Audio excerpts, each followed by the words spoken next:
Kochen und Kuchen Backen 18.11.2018 mit Fernsehkoch Selzer-McKenzie YouTube. Getränke mit Fruchtsirup sind sehr beliebt in meiner Heimat Norwegen, jeder dort trinkt sie. Aber wie stellt man den Sirup her? Im Grunde ist er nichts anderes als eine Mischung aus Beeren und Schrägstrich oder anderen Früchten, Zucker und Wasser. Damit es etwas spritziger wird, gebe ich immer noch etwas Zitronensaft dazu. Fruchtsirup herzustellen ist eine gute Möglichkeit, Beeren zu verarbeiten, die nicht mehr so gut aussehen oder etwas überreif sind. Du kannst dafür jede Beeren- oder Obstsorte verwenden. Meine Oma hat immer Brombeeren und Himbeeren verwendet, da wir riesige Büsche davon im Garten stehen hatten. Daher mache ich es genauso. Es gibt eben nichts Besseres als Geschmäcker aus der Kindheit und Erinnerungen an sie. Die Beeren kräftig mit einem Kartoffelstampfer zerdrücken, um den ganzen Saft herauszubekommen. Drittens, die Mischung durch ein feines Sieb passieren und die Flüssigkeit ohne Kerne zurück in den Topf geben. Viertens, Zucker und Zitronensaft dazugeben und bei mittlerer Hitze rühren, bis sich der Zucker aufgelöst hat. Fünftens, die Saftmischung ca. 6 Minuten sanft köcheln lassen, dann vom Herd nehmen und auskühlen lassen. Tipp: Zum Servieren als Limonade 1 Teil Beerensirup mit 1 Teil Mineralwasser aufgießen. Mit Eiswürfeln servieren. Der Beerensirup hält sich im Kühlschrank bis zu 3 Wochen. Beerensirup für ca. 1 Liter 600 Gramm frische Beeren, ich mische Brombeeren und Himbeeren, 150 Gramm Zucker, 1 Bio-Zitrone, Saft, Erstens, die Beeren verlesen, dann vorsichtig waschen und abtropfen lassen. Mit Wasser in einen Topf geben und zum Kochen bringen. Zweitens, die Mischung ca. 5 Minuten köcheln lassen, die Beeren kräftig mit einem Kartoffelstampfer zerdrücken, um den ganzen Saft herauszubekommen. Drittens, die Mischung durch ein feines Sieb passieren und die Flüssigkeit ohne Kerne zurück in den Topf geben. 4. Zucker und Zitronensaft dazugeben und bei mittlerer Hitze rühren, bis sich der Zucker aufgelöst hat. Fünftens, die Saftmischung ca. 6 Minuten sanft köcheln lassen, dann vom Herd nehmen und auskühlen lassen. Tipp: Zum Servieren als Limonade 1 Teil Beerensirup mit 1 Teil Mineralwasser aufgießen. Mit Eiswürfeln servieren.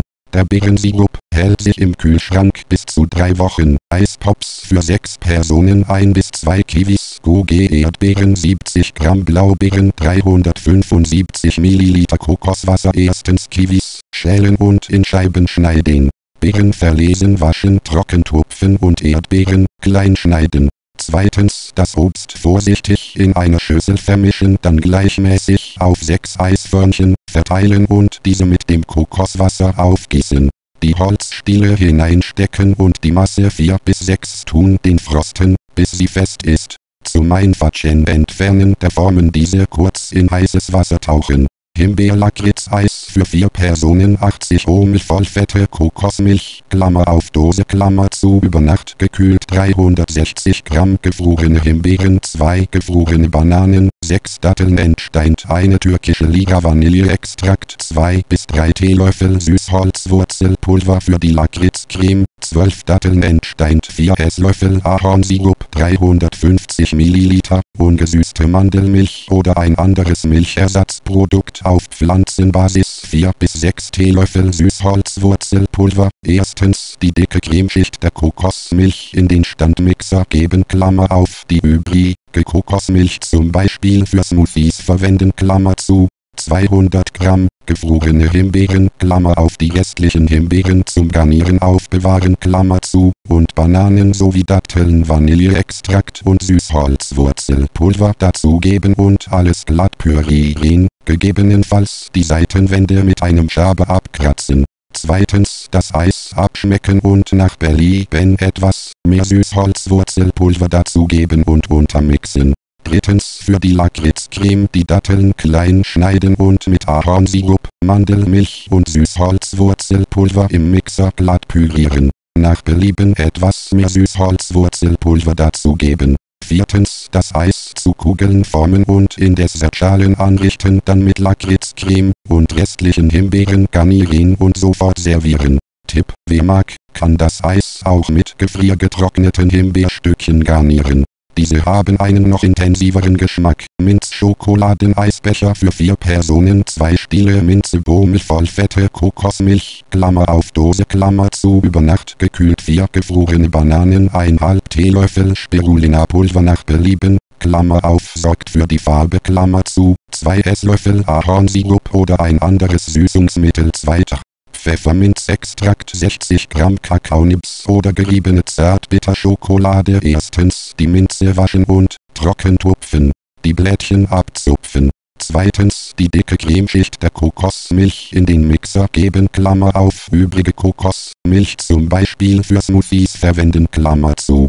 Gefrorene Bananen, Spirulina-Pulver, Ahornsirup, Minzblätter und Pfefferminzextrakt dazugeben und alles glatt pürieren, dabei gegebenenfalls die Seitenwände mit einem Schaber abkratzen. 3. Das Eis abschmecken und nach Belieben mehr Süßungsmittel und Schrägstrich oder Pfefferminzextrakt dazugeben. Etwa 2/3 der Kakaonips vorsichtig unterheben. Das Minzschokoladeneis auf 4 hohe Gläser verteilen, dann mit den restlichen Kakaonips bestreuen und sofort servieren. Für 4 bis 6 Personen 3 Eier, 2 Eigelb, 500 Gramm Mehl, 1 Prise Salz. Erstens Eier und Eigelb verquirlen. Mehl auf der Arbeitsfläche aufhäufen und das Salz dazugeben. Eine Mulde hineindrücken, die Eiermischung hineingeben und alles zu einem glatten Teig verkneten. Zweitens, den Pastateig in Frischhaltefolie gewickelt über Nacht kalt stellen. Mit Hilfe der Nudelmaschine erst dünn ausrollen, dann in die gewünschte Form bringen. 5 Knoblauchzehen, 1 Bund Basilikum, etwas Salz und Pfeffer, 1 Esslöffel kalte Butter, in Stückchen 4 Esslöffel Olivenöl, 1 Pastateig Grundrezept, Klammer auf Rezept linke Seite, Klammer zu Tagliatelle geschnitten, 1 Zwiebel, geschält fein gewürfelt, 400 Gramm rohe Garnelen, geschält entdarmt, 125 Milliliter trockene Weißwein, 2 kleine Bio-Zitronen, Klammer auf Saft, Klammer zu. Erstens, den Backofen auf 160 Ober-Unterhitze vorheizen, die Tomaten waschen, halbieren und mit der Schnittfläche nach oben auf ein Backblech legen. Zweitens, Knoblauch schälen, 3 Zehen in feine Scheiben schneiden, die übrigen beiseite legen. Basilikum waschen und trocken schütteln, die Blättchen abzupfen. Drittens, Knoblauchscheiben und die Hälfte der Basilikumblätter auf die Tomaten geben. 7 Rin alles salzen und pfeffern, die Butter rauf verteilen. Alles mit 3 Esslöffel Öl betreu gleich an und im Ofen ca. 30 Minuten backen. Viertens, in einem großen Topf reichlich Salz 1 Sir zum Kochen bringen. Tagliatelle an ca. 3 Minuten garen, dann abgießen. Fünftens, die Zwiebel in 1 Esslöffel Öl andünsten. Die unterstrichigen Knoblauchzehen dazu pressen, Nellen waschen und trocken tupfen, zugeben und kurz mitbraten. Alles mit 3 Wein ablöschen und bei mittlerer Hitze 3 bis 4 Minuten sanft köcheln lassen. Gebackenen Tomaten zu den Gargleichen in die Pfanne geben und alles weiter -4 Minuten dünsten. Tagliatelle sowie Basilikumblätter und Zitronensaft _zippen. Die Pasta mit Salz und Pfeffer schmecken und sofort servieren. 4 Pappardelle mit Gemüse, Speck und Parmesan für 6 Personen, etwas Salz und Pfeffer, 100 Gramm Zuckerschoten, 1 Bund grüner Spargel, 100 Gramm Erbsen gepalt, 1 Pastateig Grundrezept, Klammer auf Rezept links, Klammer zu Pappardelle geschnitten, Sodbrunnenkresse, einige Erbsensprossen, 2 Zwiebeln, geschält. Gewürfelt 85 Gramm gewürfelter Speck, 250 Milliliter trockene Weißwein, 6 OG Sahne, 100 Gramm frisch geriebene Parmesan. Erstens, leicht gesalzenes Wasser in einem Topf zum Kochen bringen. Die Zuckerschoten waschen und putzen. Spargel waschen und im unteren Drittel schälen, dann in mundgerechte Stücke schneiden.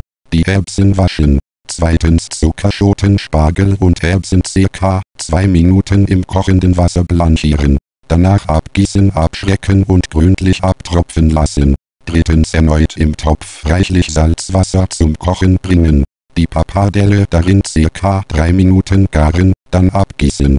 Die Brunnenkresse verlesen, waschen und trocken schleudern. Erbsensprossen waschen und abtropfen lassen. Viertens, in eine Pfanne ohne Zugabe von Fett, Zwiebeln und Speck andünsten. Beides mit Weißwein und Sahne ablöschen, dann bei mittlerer Hitze 3 bis 4 Minuten sanft köcheln lassen. Fünftens das blanchierte Gemüse und die Pappardelle dazugeben. Geriebenen Parmesan, Brunnenkresse und Erbsensprossen dazugeben und alles durchschwenken. Sechstens die Pasta mit etwas Salz und Pfeffer abschmecken, dann auf Teller verteilen und sofort servieren. Für eine Torte 0,20 cm Klammer zu, für den Boden 15 OG Löffel Biskuits, 75 Gramm Butter, geschmolzen. Für die Eisschichten 150 Gramm weiße Schokolade, 400 Gramm Sahne, OG griechischer Joghurt, 30 Gramm Zucker, 15 Minzblättchen, eine türkische Liga Mechate Pulver. Für die Fruchtschicht eine Ananas, 4 Esslöffel brauner Zucker zum Garnieren, 3 Löffel Biskuits, 1,5 Baby Ananas, 1 Stiel Minze.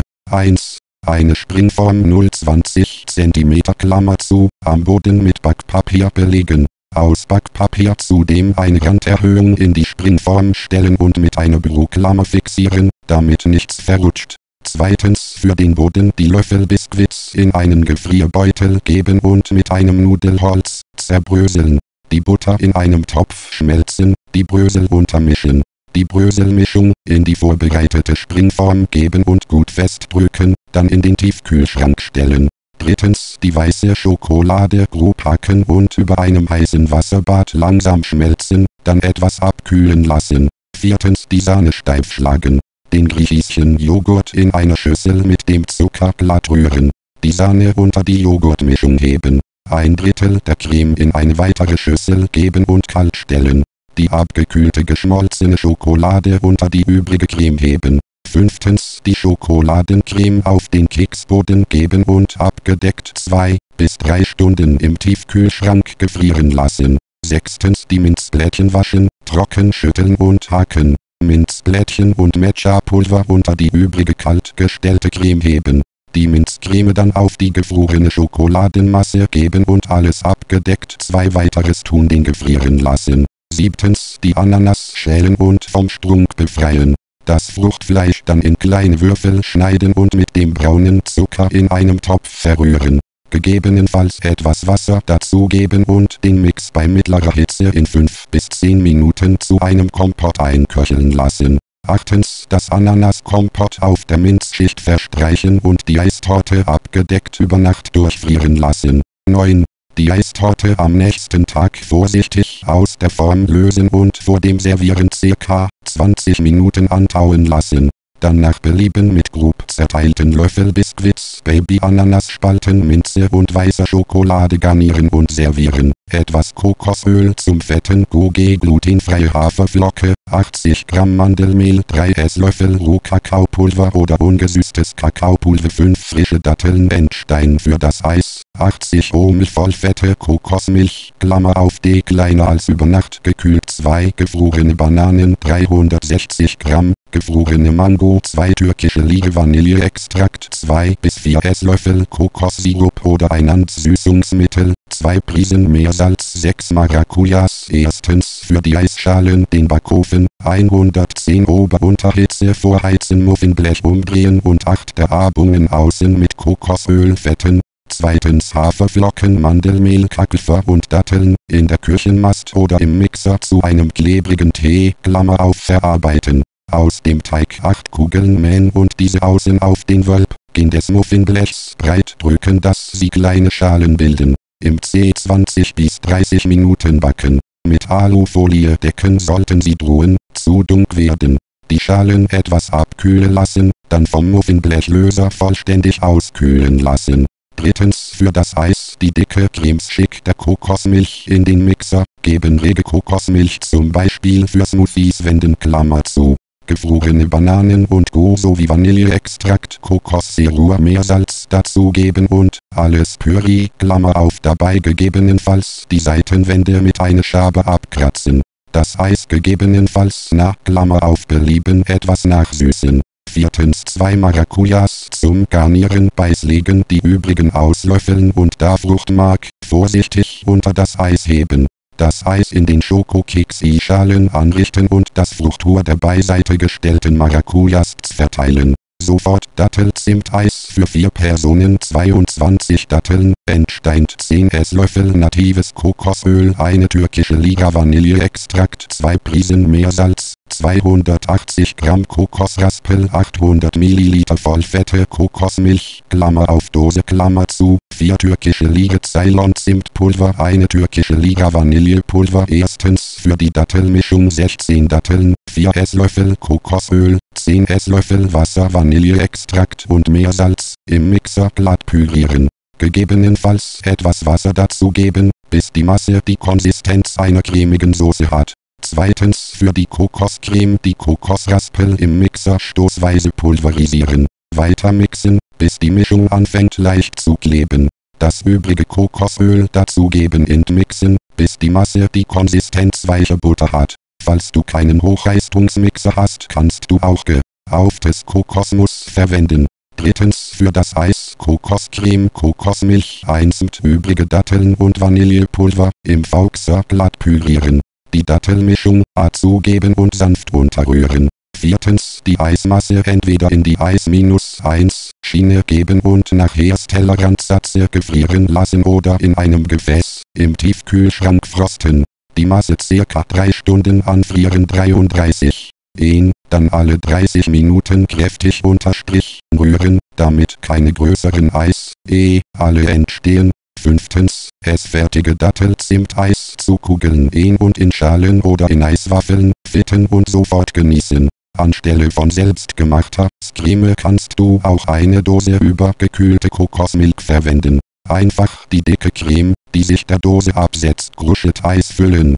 Kokosmilch, Cremesirup, Zitronensaft, Sahne und Tequila dazugeben und alles gründlich verrühren. Zweitens die Kokosmargarita auf 8 mit Eiswürfeln gefüllte Gläser verteilen und mit je 1 Limettenviertel garniert servieren. Tipp: Wer mag, verwendet anstelle von Zuckersirup Ananassirup, so wird es noch ein bisschen fruchtiger.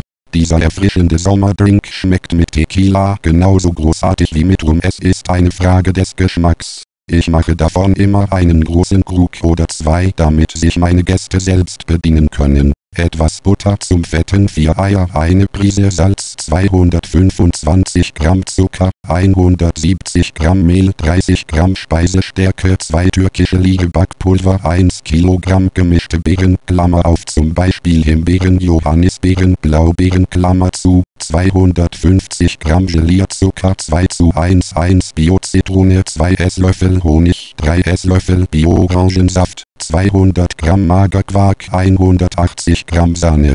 Den Backofen auf 180 Ober-Unterhitze vorheizen. Eine Springform 0,26 cm Klammer zu, am Boden einfetten.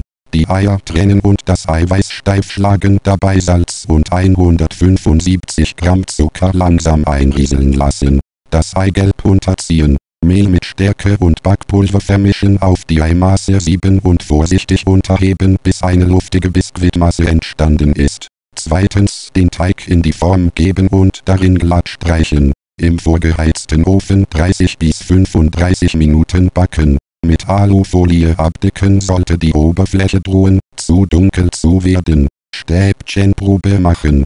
Den Boden in der Form auskühlen lassen. Drittens in der Zwischenzeit die Beeren verlesen, nur bei Bedarf vorsichtig waschen und trockentupfen. Etwa die Hälfte der Beere abnehmen und in einen Topf geben, die andere Hälfte abgedeckt, kalt stellen. Die Beeren im Topf langsam aufkochen, den Gelierzucker dazugeben und die Masse unterrühren, 4 Minuten sprudelnd kochen lassen. Zum Auskühlen in eine Schale füllen. Viertens die Zitrone heiß abspülen und trocken reiben. Die Schale der halben Frucht fein abreiben, den Saft der ganzen Frucht aus Presenio Zitronensaft mit Honig, Orangensaft und 2 Esslöffel Wasser verrühren. Den Quark mit der Zitronenschale und dem restlichen Zucker vermengen. Die Sahne steif schlagen und unterheben. Fünftens den Biskuit aus der Form lösen und waagerecht halbieren. Den unteren Teil auf eine Tortenplatte setzen. Mit der Hälfte der Honigmischung tränken, das Kompott darauf verteilen. Den zweiten Boden auflegen und mit der übrigen Honigmischung tränken. Die Quarkcreme darauf verstreichen.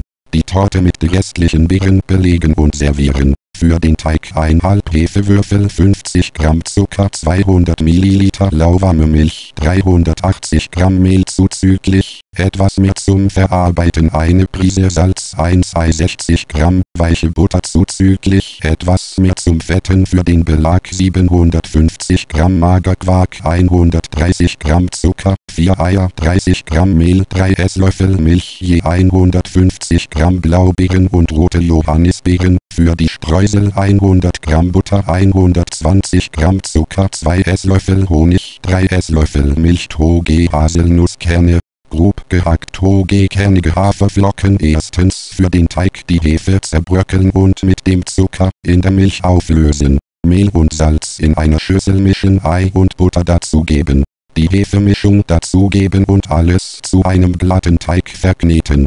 Diesen mit einem angefeuchteten Küchenhandtuch abgedeckt eine Stunde ruhen lassen. Zweitens den Backofen auf 190 Ober-Unterhitze vorheizen. Ein Backblech auf 30 x 40 cm mit etwas Butter fetten. Für den Belag Quark, Zucker und Eier verrühren. Mehl und Milch unterrühren.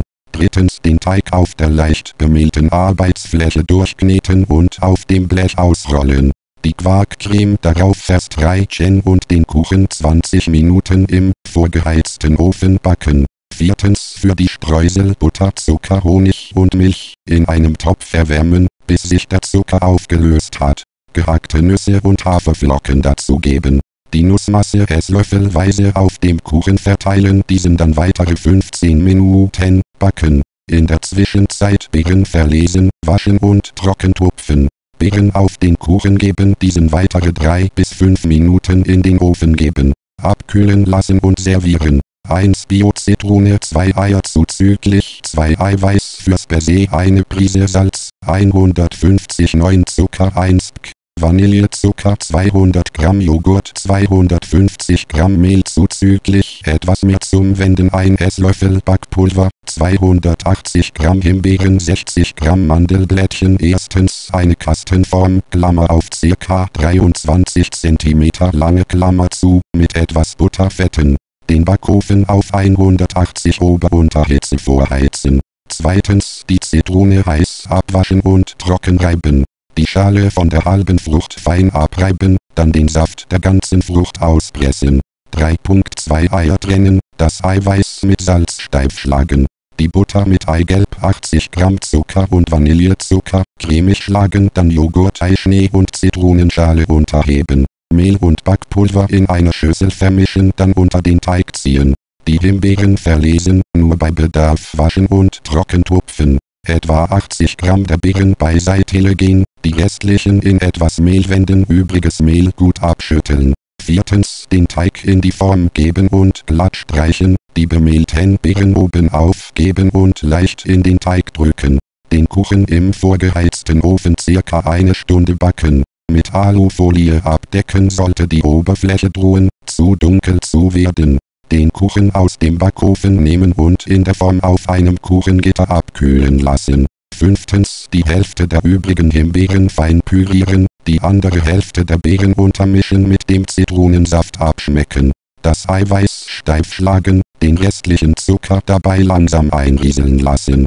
Den Kuchen aus der Form lösen und auf eine Kuchenplatte setzen. Sechstens das Baiser auf dem Kuchen verstreichen und zu unregelmäßigen Spitzen formen.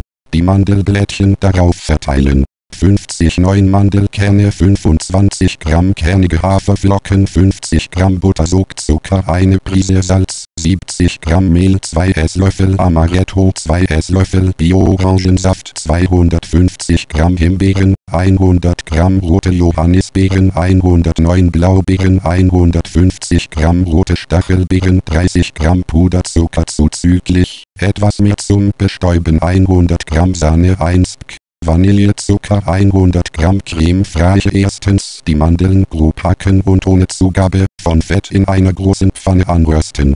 Die Haferflocken dazugeben und kurz mit anrösten. Anschließend Butter, Zucker und Salz dazugeben und alles langsam erwärmen. Sobald die Butter geschmolzen ist, Mehl, Amaretto und Orangensaft dazugeben. Die Masse dann etwas abkühlen lassen. Zweitens den Backofen auf 180 Ober-Unterhitze vorheizen. Ein Backblech mit Backpapier belegen. Die Mandelmasse in 6 Portionen teilen mit einem Esslöffel oder den Händen, zu kleinen Törtchen formen, dann mit etwas Abstand zueinander auf das vorbereitete Blech geben. Die Törtchen im unteren Drittel des vorgeheizten Backofens 12 bis 15 Minuten backen. Aus dem Ofen nehmen und etwas abkühlen lassen. Drittens, die Beeren verlesen, nur bei Bedarf vorsichtig waschen und trockentupfen. Die Hälfte der Himbeeren mit der Hälfte der Johannisbeeren und dem Puderzucker in ein hohes Rührgefäß geben und mit dem Stabmixer pürieren. Die übrigen Beeren unter das Püree mischen. Viertens, Sahne mit Vanillezucker steif schlagen, die cremefreie vorsichtig unter die geschlagene Sahne heben. Die Beeren auf die Törtchen verteilen und mit etwas Sahnemischung garniere. Die Törtchen mit Puderzucker bestäuben und sofort serviere. Knoblauchbohnendip für ca. 500 g 3 Esslöffel Olivenöl zuzüglich etwas mehr zum Beträufeln. 2 große Knoblauchzehen, 400 Gramm Cannellinibohnen, Klammer auf Dose, Klammer zu, 1/2 Teelöffel Thymianblättchen, 250 Milliliter heiße Hühnerbrühe, etwas Salz und Pfeffer, einige rote Pfefferbeeren gemörsert. Nach Belieben erstens die in einem Topf erhitzen. Knoblauch 7 Ellen hacken und im Öl andünsten. Zwischen die Bohnen in ein Sieb abassen, abspülen und abtropfen lassen. Zweitens Bohnen und Thymian zum Knoblauch und kurz mit andünsten, dann es mit der heißen Brühe ablöschen. Drittens die Brühe zur Hälfte verkochen lassen. Mischung mit dem Stabmixer pürieren mit Salz und Pfeffer würzig ab. Lecken, dann auskühlen lassen. Dip mit etwas Olivenöl beträufeln, nach Belieben mit einigen roten Pfeffern bestreut servieren. Für 4 Personen 250 Gramm grüne Bohnen, geputzt, etwas Salz und Pfeffer, 10 Radieschen, halbiert 4 hart oder wachsweich gekochte Eier, gepellt, halbiert 60 Milliliter Olivenöl, 1/2 Bio-Zitrone, Klammer auf Saft, Klammer zu, Dijon-Senf, 5 Stiele Dill, 8 Schnittlauchhalme. 1. Bohnen 30 Sekunden in kochendem Salzwasser blanchieren, dann abgießen und sofort in einem Eiswasserbad abschrecken. Zweitens, auf eine Platte Bohnen, Radieschen und Eier anrichten. Drittens, für das Dressing Öl, Zitronensaft und Senf verquirlen und mit Salz und Pfeffer abschmecken. Viertens, die Kräuter waschen und trocken schütteln. Schnittlauch in Röhrchen schneiden. Die Hälfte des Dills haken und mit der Hälfte des Schnittlauchs unter das Dressing rühren. Fünftens, übrigen Dill grob gezupft mit dem übrigen Schnittlauch auf den Salat streuen. Diesen mit dem Dressing beträufeln und sofort servieren. Für 4 Personen ca. 15 bunte, längliche festkochende Kartoffeln, etwas Salz und Pfeffer, 150 Gramm Grünkohl, Klammer auf Alternativ-Esstipp, Klammer zu, 20 Kirschtomaten, 4 Schnittlauchhalme, 2 Stiele Dill, 60 Milliliter Olivenöl, 3 Esslöffel. Reises sich erstens die Kartoffeln gründlich waschen und mit der Schale in Salzwasser, gabelweich kochen. Anschließend abgießen und abtropfen lassen. Zweitens, den Kohl entstielen und in mundgerechte Stücke zupfen, dann gründlich waschen und trocken schleudern. Drittens, den Grünkohl in eine Schüssel geben und ca. 1 Minute lang mit den Händen kneten, dadurch wird er zarter. Viertens, die Tomaten waschen und halbieren. Schnittlauch und Dill waschen und trocken schütteln. Dill hacken, Schnittlauch in Röhrchen schneiden. Fünftens, die Kartoffeln der Länge nach halbieren und mit Tomaten, Schnittlauch und Dill zum Grünkohl geben. Sechstens, Olivenöl und Essig über das Gemüse essen. Alles mit Salz und Pfeffer würzen, gründlich vermengen. Den Nordi 15 Kartoffelsalat sofort servieren. Tipp: Anstelle von Grünkohl kannst du zarte Blattsalate wie Lolo Rosso, Salat oder ähnliche verwenden. Bei diesem Tee risst du selbstverständlich auf das Eten verzichte. Für 4 Personen 170 Gramm griechischer Joghurt, 3 Esslöffel Reisessig, 1 Prise Zucker, 1/4 Teelöffel Selleriesaat, gemörsert, 2 Esslöffel Dill, gehackt, etwas Salz und Pfeffer, Salatgurke, 1/2 rote Zwiebel geschält, gewürfelt. Erstens, in einer Schüssel Joghurt mit Reisessig, Zucker, Selleriesaat und Dill verrühren. Das Joghurtdressing mit Salz und Pfeffer würzig abschmecken. Zweitens, die Gurke waschen und von den Enden befreien, anschließend der Länge nach halbieren und mit Hilfe eines Löffels die Kerne herauslösen. Drittens, die Gurkenhälften dann in ca. 5 mm breite Scheiben schneiden. Diese mit dem Joghurtdressing vermengen. Viertens, den cremigen Gurkensalat auf Teller verteilen und mit Zwiebelwürfeln und nach Belieben etwas Pfeffer bestreuen. Sofort servieren. Tipp: Griechischer Joghurt hat einen vergleichsweise hohen Fettgehalt. Leichter wird der Salat, wenn du stattdessen Skür oder mit etwas Milch, cremig gerührten Magerquark verwendest.